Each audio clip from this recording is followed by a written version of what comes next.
আসসালামু আলাইকুম বন্ধুরা, কেমন আছো সবাই? আশা করি সবাই ভালো আছো। তো আজকে আমরা হলাম আবু রায়হানের কণ্ঠে মানে হুজুরের আবদার কি রেডুর সুরে তারাবির তেলাওয়াত শুনবো। তো বেশি দেরি না করে আমরা ভিডিওটা আরম্ভ করে দেই। তো দেখতে থাকো তোমরা পুরো ভিডিওটা। তো ভিডিওটা এখন শুরু করে দেই। একটা রিকোয়েস্ট আছে, গান না, দাঁড়ান রিকোয়েস্টটা হচ্ছে আবু রায়হান যেভাবে তারাবি স্টাইল একটা পৃষ্ঠা শুনতে যাচ্ছে এবং আমরাও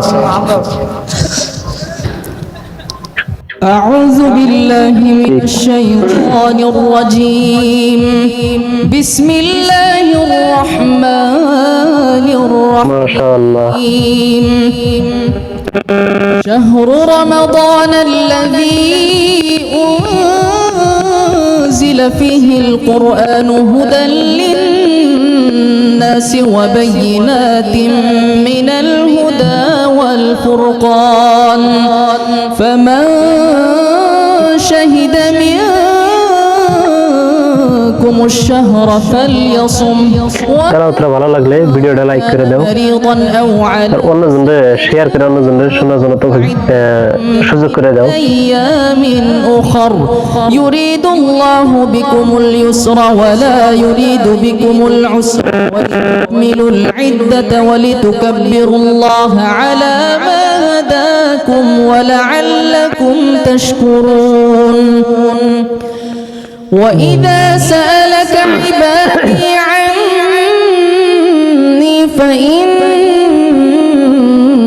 قريب أجيب دعوة الداع إذا دعان فليستجيبوا لي وليؤمنوا ما شاء الله لعلهم يرشدون أحل لكم ليلة الصيام الرفث إلى نسائكم هن لباس لكم وأنتم لباس لهن علم الله أنكم كنتم تختانون أنفسكم فتاب عليكم وعفى عنكم فالآن باشروهن وابتغوا ما كتب الله لكم وكلوا واشربوا حتى يتبين لكم الخيط الأبيض من الخيط الأسود من الفجر ما شاء الله ما أتموا الصيام إلى الليل ولا تباشرون وأنتم عاكفون في المساجد تلك حدود الله فلا تقربوها كذلك يبين الله آياته للناس لعلهم يتقون صدق الله العظيم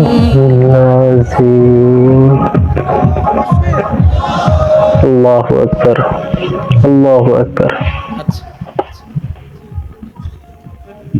তো বন্ধুরা ভিডিওটা কেমন লাগলো? যদি ভালো লাগে তা আমার তো একদম পুরো মানে দিলটা একদম ঠান্ডা হয়ে গেছে। তোমার কি লাগছে মানে কমেন্ট করে জানাও আর এই ভিডিওটা বেশি বেশি শেয়ার করে মানে অন্যজনদের শোনার জন্য মানে সুযোগ করে দাও। তো আজকের মতো এই তোমাকে আর আমার এরকম ভিডিও পাওয়ার জন্য আমার চ্যানেলটাকে সাবস্ক্রাইব করে রাখো। আসসালামু আলাইকুম।